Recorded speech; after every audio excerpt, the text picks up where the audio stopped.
Welcome to the Momnificent Podcast. This is the place where we help parents live a happy, healthy life with their kids.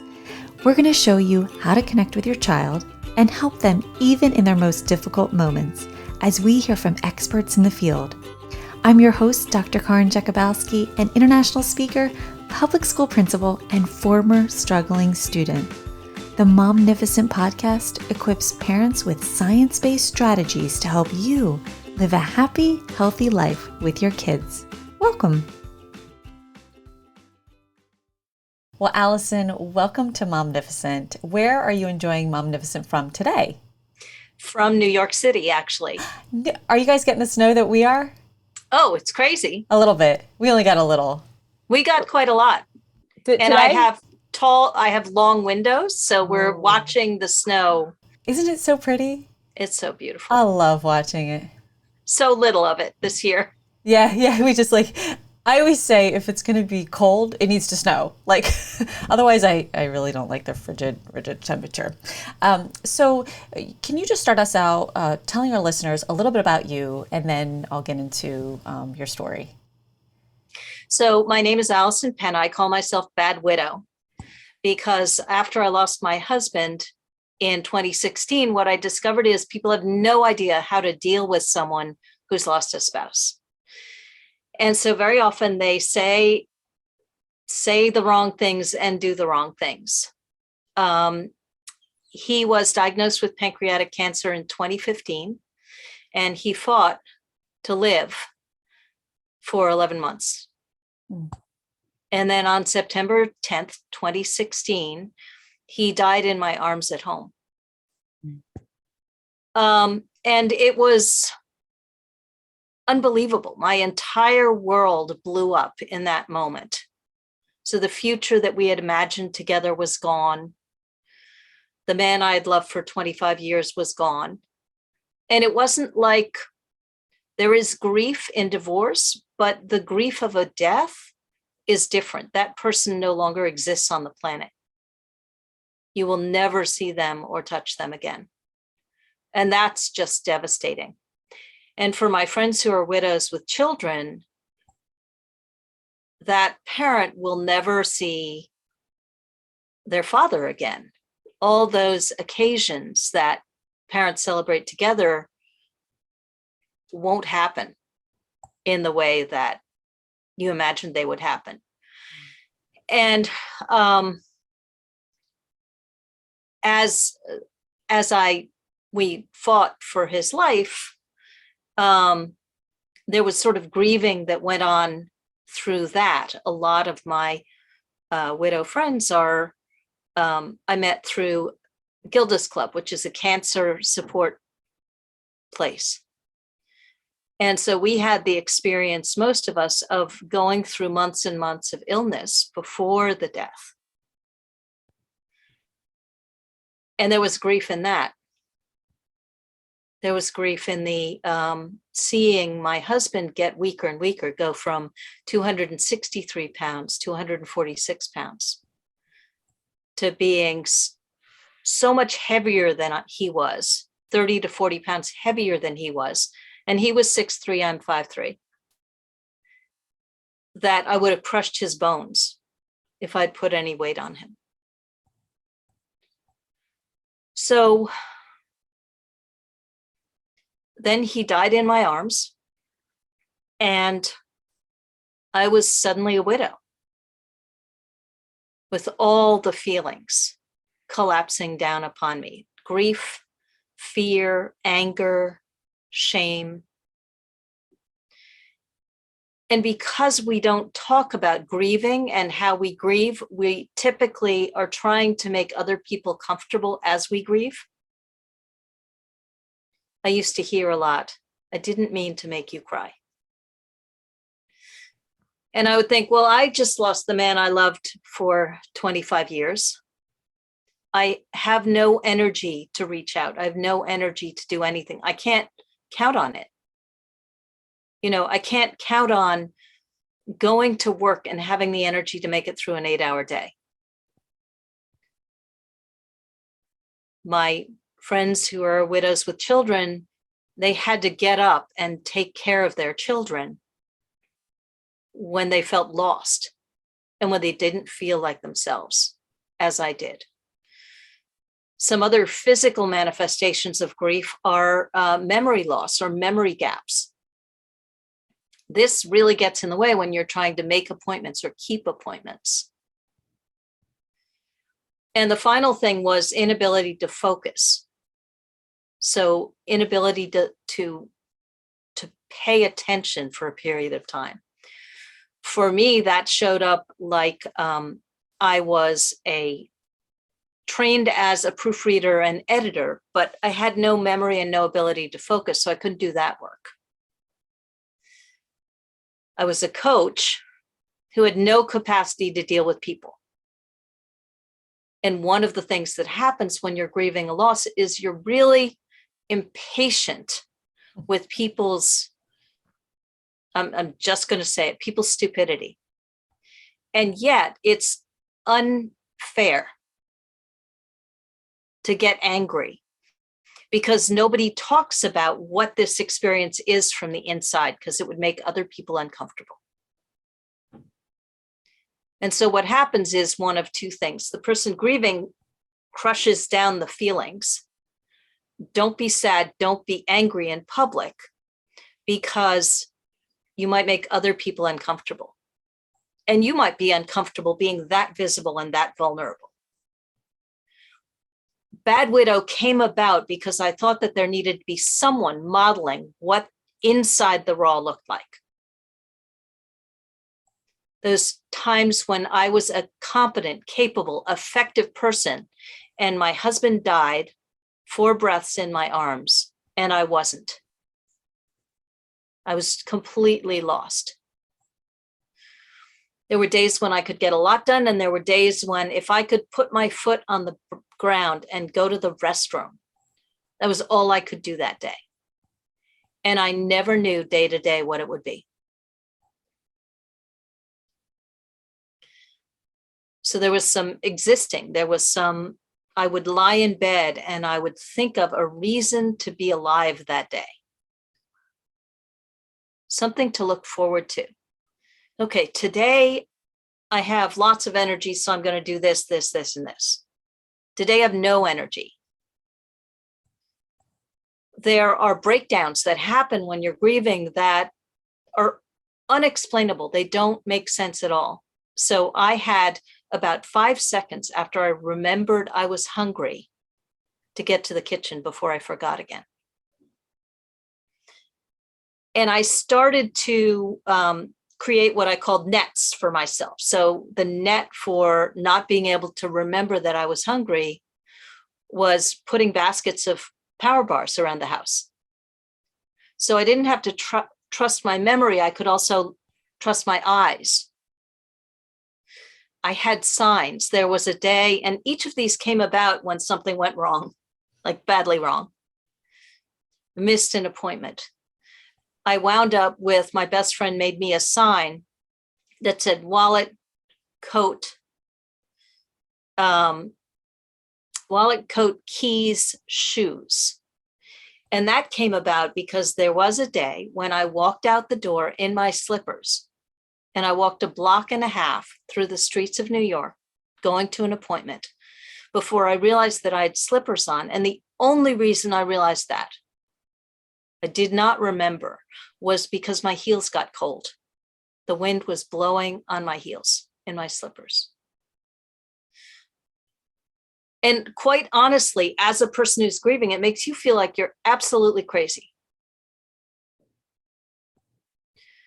Because it doesn't make sense that a reasonable person, an adult, competent person, would have these things happen, and yet they do. So Bad Widow came about because I wanted people to know that this is normal. There are moments when this is normal. Grief isn't a linear path. Okay, I'm through the grief, and now I'm going to go to anger, and now I'm going to go to this, and now I'm going to go to that. Sometimes every emotion crashes down on you at the same time. Anniversaries are really hard. Yeah, I was going to ask you what it was like to hit the first anniversary, the first Christmas or whatever holidays you celebrate. Like how was that for you? And what would you say to someone who they might be facing that coming up very soon?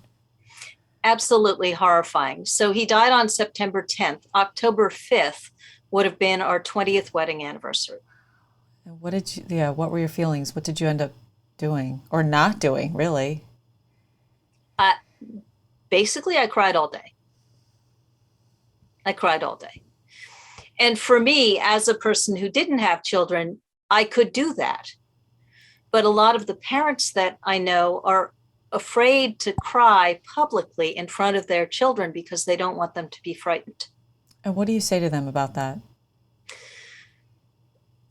That the thing that everyone wants to know, children and other people, is that you're okay, that you're not broken. And this is one of the biggest things that I say to people who are grieving. You're not broken. You're heartbroken. But that's a very different thing. And heartbroken feels like broken a lot.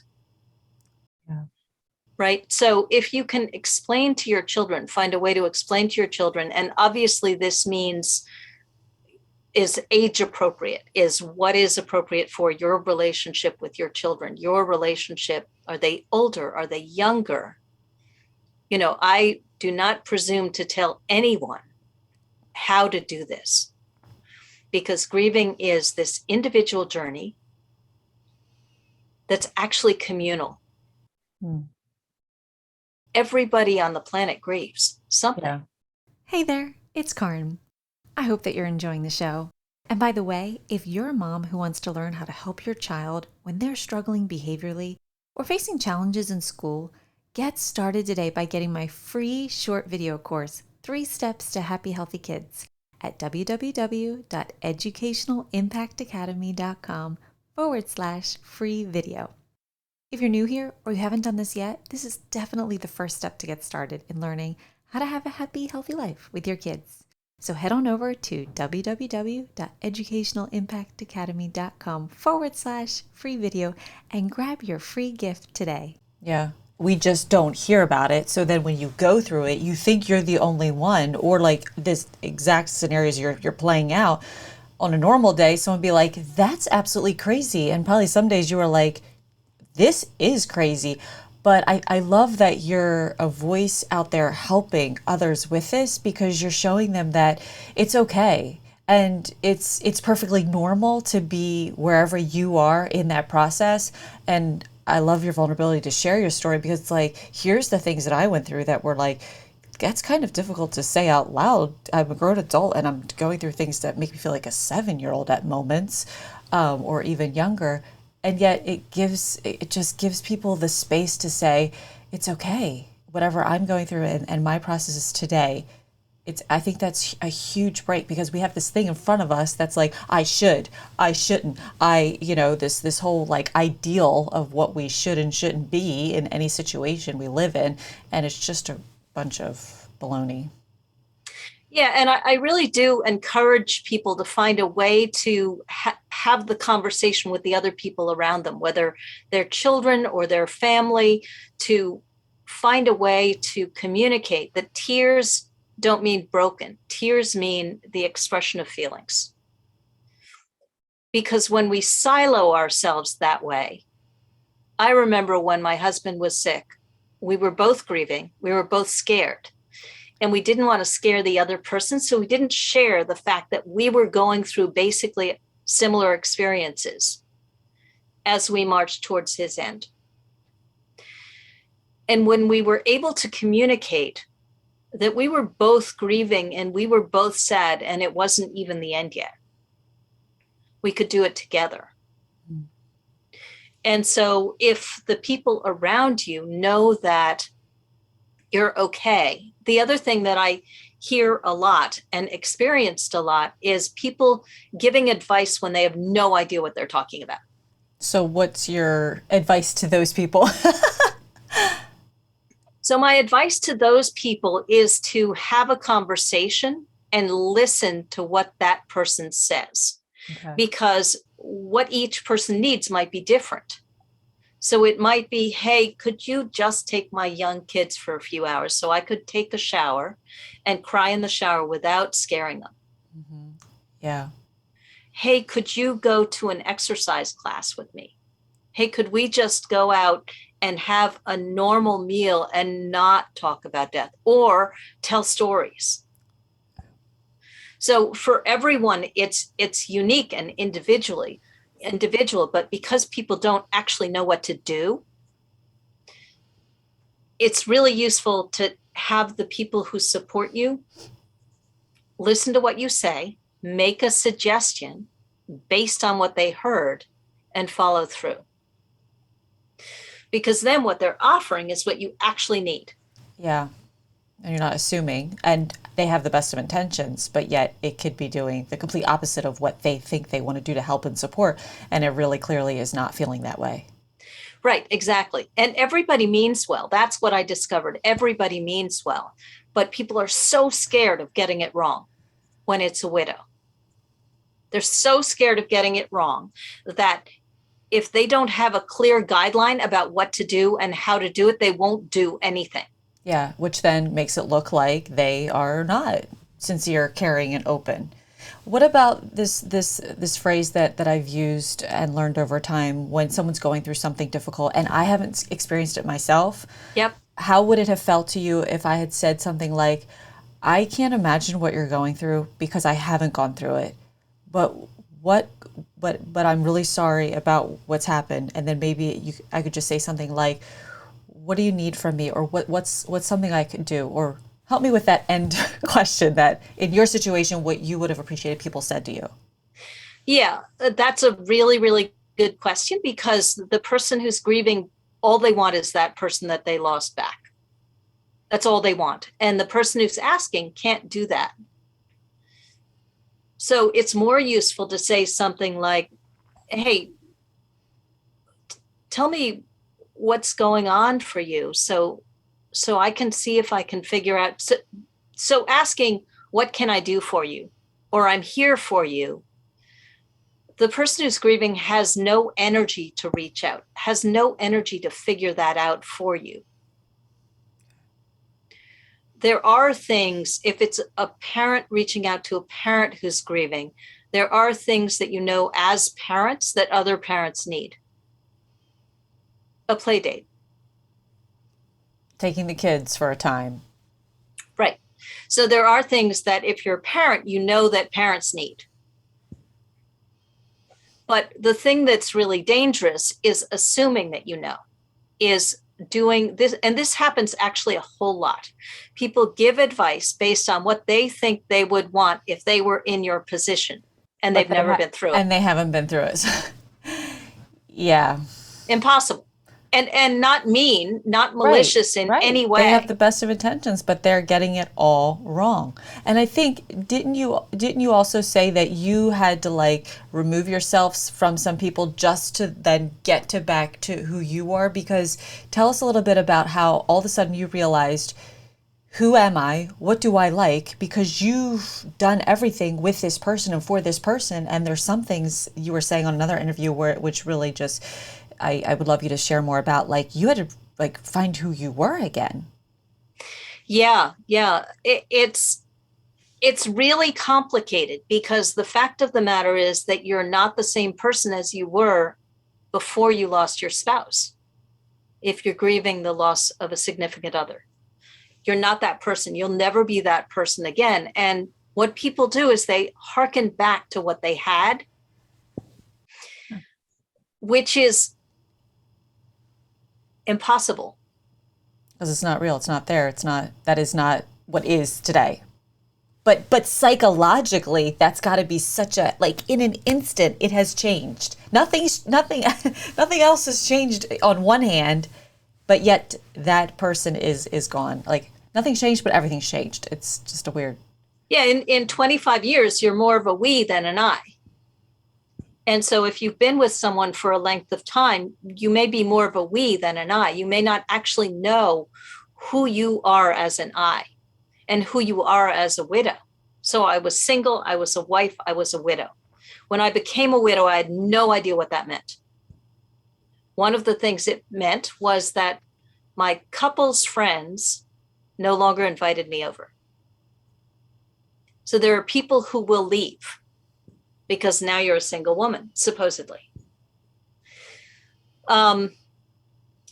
So it's complicated because you're not the same person and you need to figure out who that person is. And the point at which I actually start working with people typically is when they hit that line of demarcation where they have the love as a piece of who they are, piece of their history. I still refer to my husband as my husband. I didn't choose for us to part. And I have a boyfriend whom I love, who I've been with for 3 years. So it's a very weird thing. And it's a thing that I've heard from every single widow I've ever met.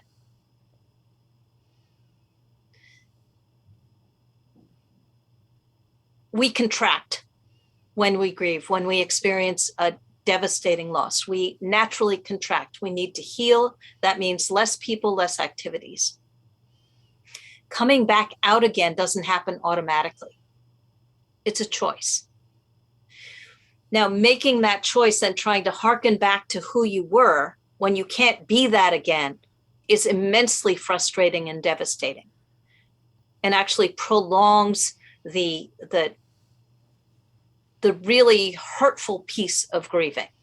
Well, grief is hurtful like all the way through. So that's not actually true. But it really keeps you stuck in something that's no longer possible.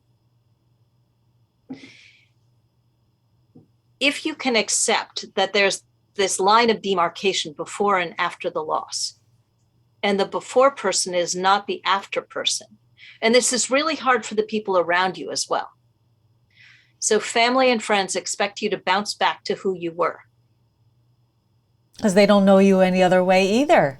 And as you're actually, I'm going to use the word, even though you tell me, because you know more than you're redefining yourself. They might be like, wait, who are you and what are you? Because it's new for them. Exactly. And some of them might not even ever be able to get like be okay with that for a while, or a shorter or longer time, right? Or ever. I mean, people step back and step out. It is a very common experience to feel abandoned because time starts going differently for the person who's grieving. What do you mean by that? Yeah, go ahead. What do you mean by that? Yeah, for the person who's grieving, the biggest thing is what's just happened, this loss. So everything else, work, not children, but work, everything else, social life is the backdrop. Mm-hmm. Secondary to the loss. For everybody who's not grieving, everything else is in the foreground. So they're moving along with their lives. And for you, time has slowed down to deal with this great loss.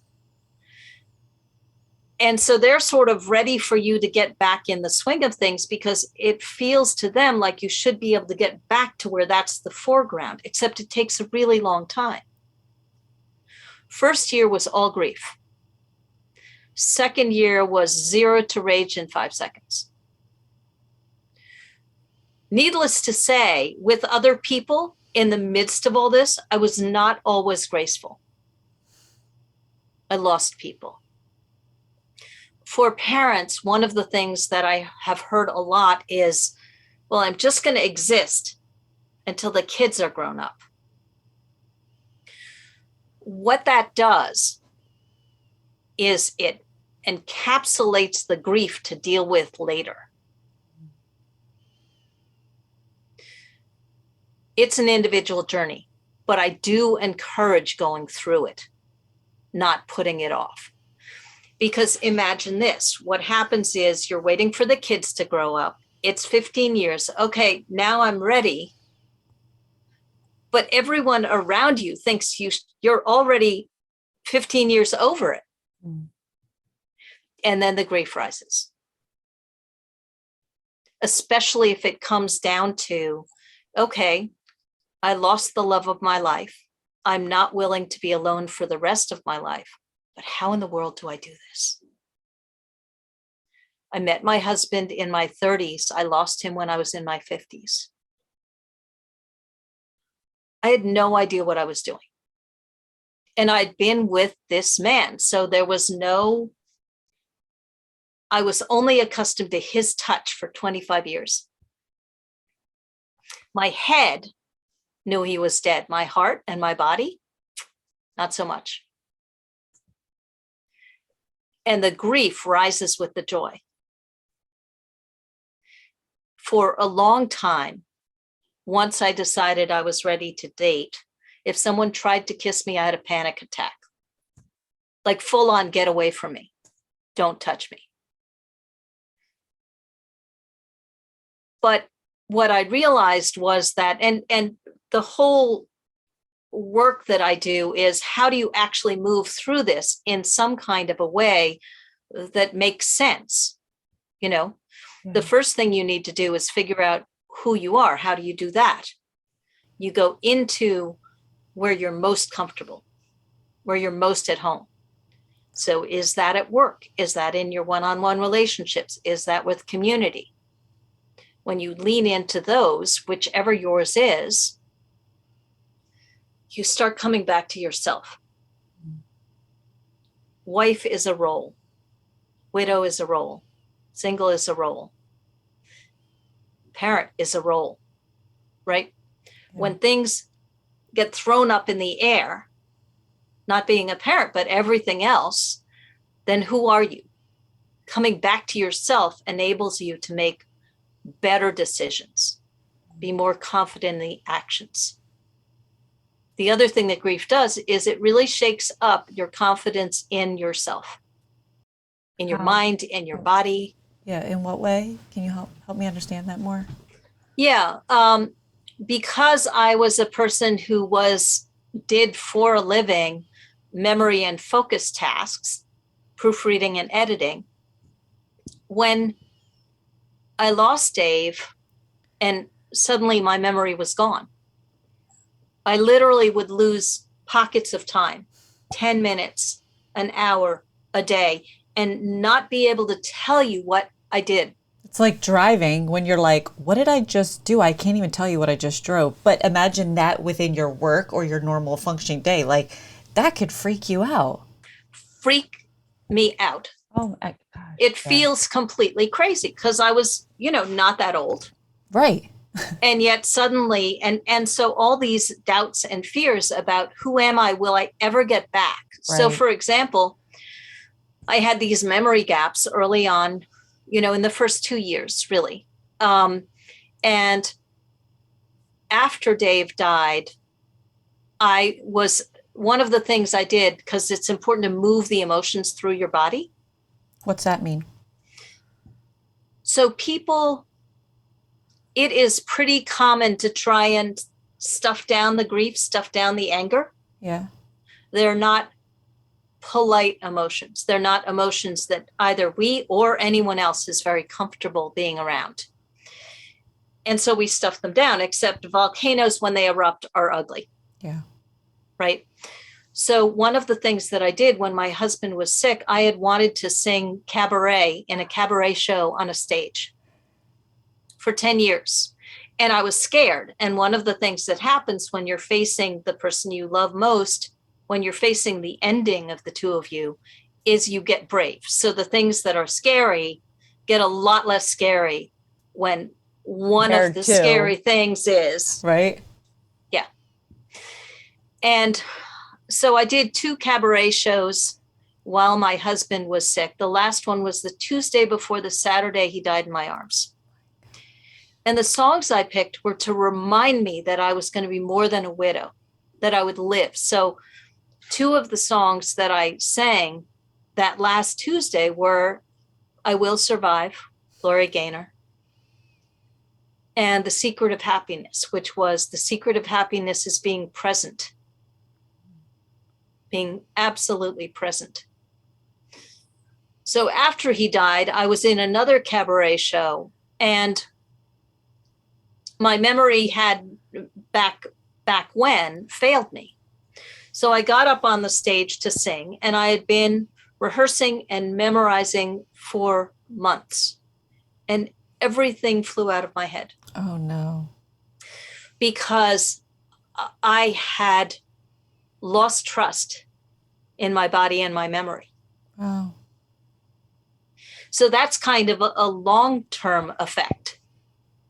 When something happens after the actual death, and then down the road, you're so afraid it'll happen again that you sabotage yourself. So are you saying that whatever emotion you feel, just let it out, as ugly or as difficult as it is, let it out, because it's better than suppressing it because you're thinking, oh my gosh, I can't be this, say, do that right now. It's just gonna like, or whatever anybody else is gonna think, or your own self. Is that part of, is that what I'm also hearing you say? Yeah, so the singing moved the emotion through my body. The grief, it moved it through my body, and it created a collective experience because I was sharing these songs with other people. And so there was this connectiveness as I was grieving, and my patter was about what was going on. So they were in it with me, sharing it with me. And there's a great power to that. And that's all people want, It's is to so be true. connected and to help. It's different for everyone. So it might be movement, it might be exercise, it might be singing, it might be art. It's really individual. Mine's singing, but every single mode of moving emotion through the body is valid if it fits you when you're going through something like this. And so when you start working with people who've experienced this, a loss of a loved one or a close one, you talk about three things you focus on when working with them. Can you help us understand what they are? Absolutely. Once you've sort of reconnected to who you are and started to get grounded, then the next thing is to re-engage. We lose trust in ourselves, other people, and the world we live in. So how do you get back out into the world? It's a matter of looking at what will expand your horizons. And it really requires saying, yes, I needed to contract to heal, but now I want a bigger life. Now I want to do more than exist.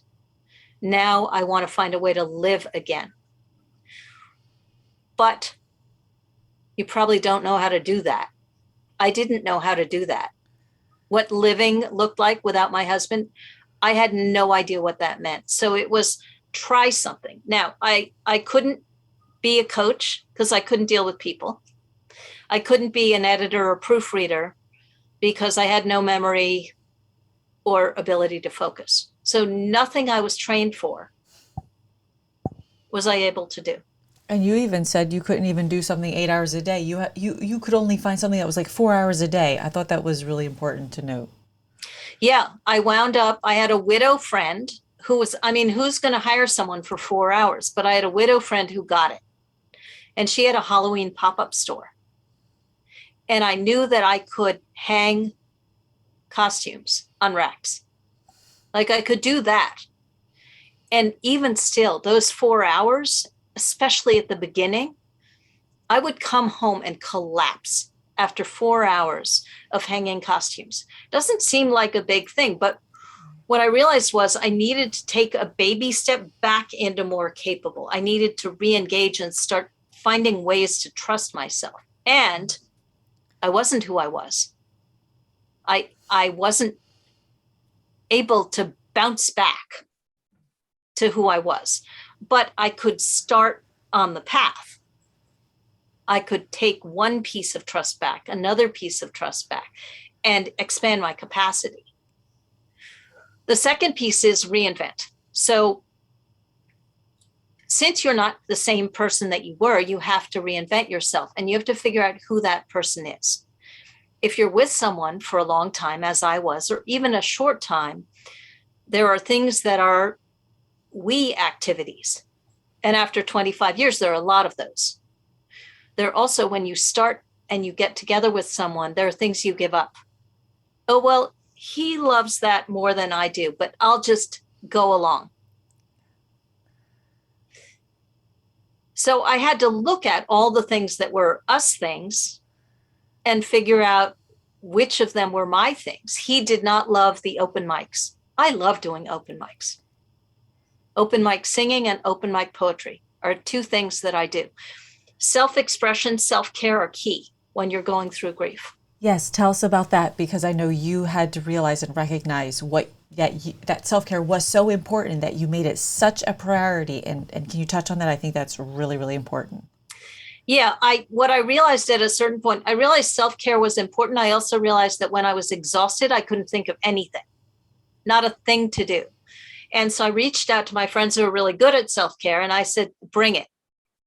Give me a list of your best self-care tips specifically, like literally down to best restaurants, best walks, best everything. And I got a list of 100 self-care tips. What that meant was that when I recognized that I needed self-care, but I couldn't think, I had nothing. I could barely get out of bed. I could go to that list and I could say, yes, but I can do this one. And by starting to fill myself up, I could start to come back to myself.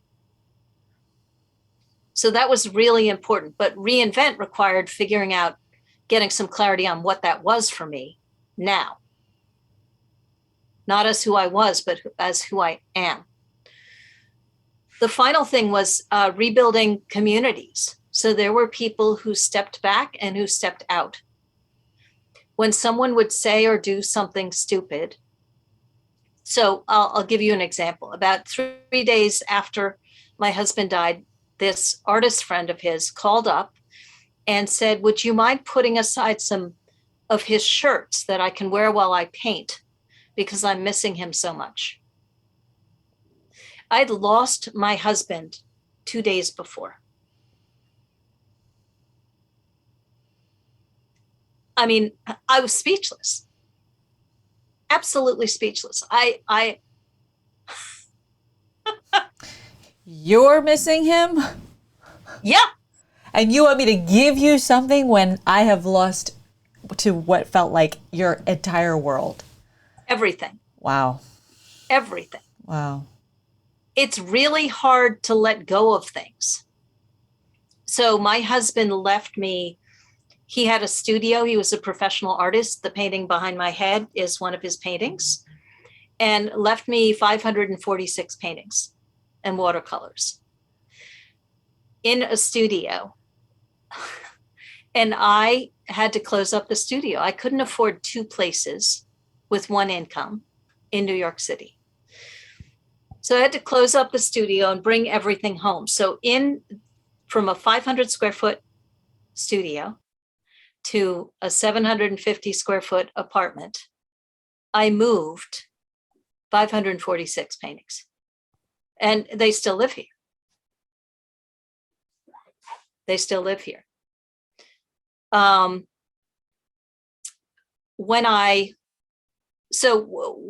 of the things that I want to say about that is letting go of things is hard, is especially hard if you have kids. What do you keep? What do you let go of? And if possible, do only the low-hanging fruit. Do only the things that have no emotional charge. And sometimes it's not possible. Don't worry about what the person who's gone wants, because at this point it's your choice. And I will say it feels like betrayal to let go of anything. Yeah. And this was especially true with the paintings, his life's work. How dare I let go of a single unfinished work? And yet, to make space for your life, you have to. Yeah. The hardest passage through grief was opening myself up to love again. This is an individual choice. I wanted to be with someone for the rest of my life. I decided that I was entitled to epic love affairs, not just one. Because for all its ups and downs, my husband and I loved each other a lot.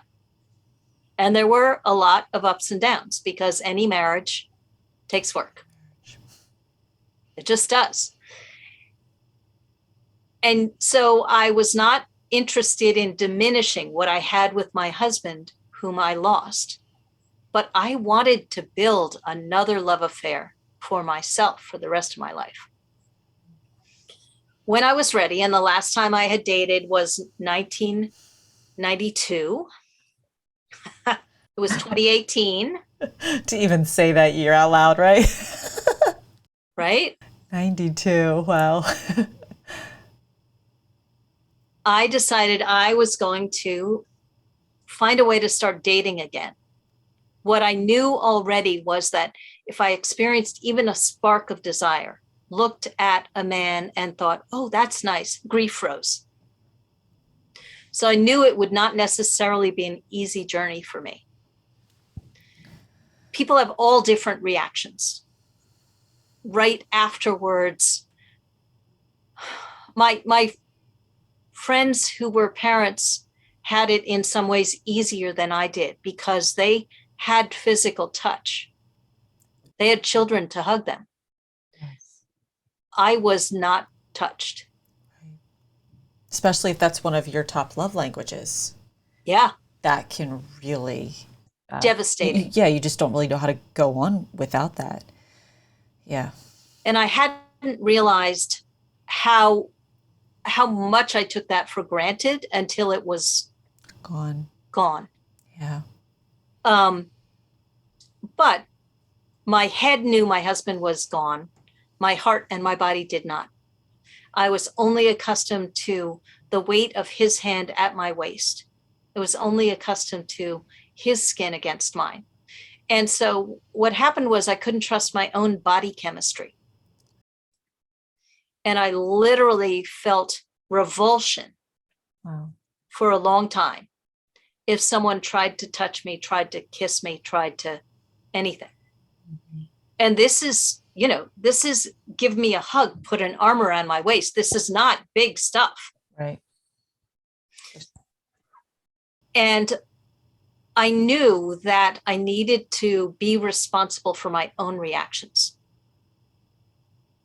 I needed to really own what was mine, what was his, and what was ours.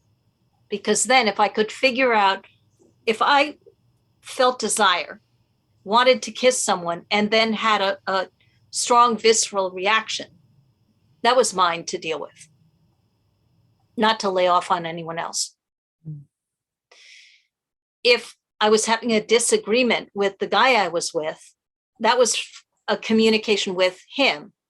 And if it was something between us, that was something for us to handle together. But if I could own my stuff, if I could figure out which of those three it was, then I knew what to do next. So rebuilding was a lot about, what do I need? What am I wanting? When I decided to go on a dating app, it's the Wild West. It's truly the Wild West. I love that. But I had no energy to be around a lot of people and cull through people. So I thought, if I'm sifting and sorting the same way as reinventing, if I'm sifting and sorting, I needed to figure out who I was in the matter of love. Because the last time I chose was 1992. There's a lot of life between then and now. Yeah. And I needed to, and so basically what I did was I wrote my profile to describe myself as clearly as I could. So I said, prefer rocky beaches to sandy ones. And my purpose was to deselect, have the people who didn't like what I liked deselect themselves. I did not have the energy to get rid of them. Right. I wanted them not to choose me because all I needed was people who wanted me as I was. Yeah. The hot mess that I was, and who were willing to go through what it was going to take me to get to the other side. I wrote a book called The Bad Widow Guide to Life After Loss, Moving Through Grief to Live and Love Again. Which includes all of this, lots of stories of really what it's like from inside the raw. Because what you need to know is you're not crazy. And what you need to know is that life has possibility for you, future for you. And when you face that, and even when you went through these years since then, and whatever it took you to actually write the book, would you say that it was hard for you to find resources or connections or people out there that you could identify with what you went through, and that it was okay what you were going through? Or is that also why you wrote this book, because you hope it is a resource, because there should be more of it out there that makes it more, I don't want to say commonplace, but like, yeah, it's okay that you're going through this, and here's how. Yeah, I wrote the book because when I was looking for resources, I found a lot of people saying, well, I went through this, and now that I'm on the other side, this is how I got through it.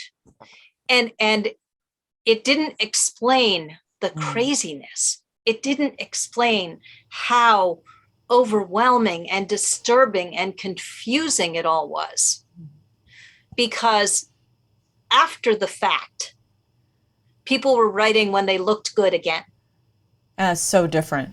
So different. So different. And I think when people read that, they may not even relate to it because they're not there. But I mean, I haven't even read your book, but because you're probably writing your book in there, in that moment, that's where it draws the people, because they're like, that's me today.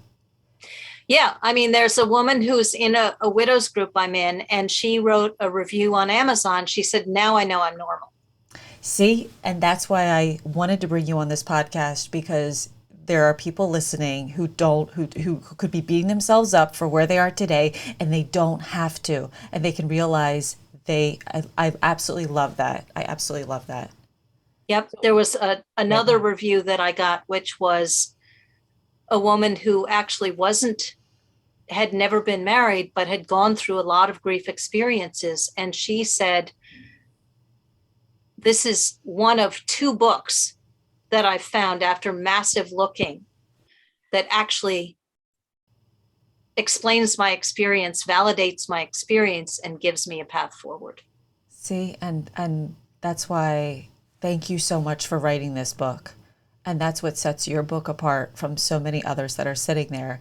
And I know we only have a few minutes left, but I just want to thank you, for coming on here, sharing your story with each and every one of us today, and really giving hope, because someone listening might know someone who needs to hear your story, and we can pass this on to them and really be there to support each other and band together and be like, you know what, you're not alone.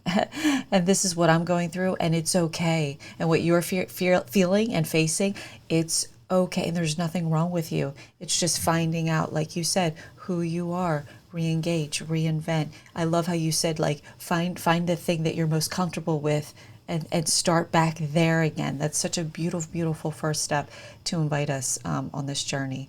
So before I have you back on this show at another time, because I could keep talking to you. Why don't today we leave with how someone can find and follow you, and I'll add in the description notes the link to your book. The best way to find me is I have a website called badwidow.com. So that is where you find everything about me. Awesome. Well, thank you so much again. And thank you on behalf of all the women and individuals and people out there, any age, that is going through anything. Sometimes, you've stepped out, you've been vulnerable, you've created this for people, and you may or may not always hear the response of how it's impacted and affected someone's life, and really helped them and given them hope. So on behalf of all of them, I just want to say thank you. Thank you for having me on. Well, that's all we've got for this episode of the Momnificent podcast. If you enjoyed this episode, I would be honored if you would subscribe and rate if you really liked it. I know wherever you're listening right now, it might not be the best time to leave a comment, but feel free to leave a question, a review, or a comment at any time. And until next time, remember, don't worry, be happy.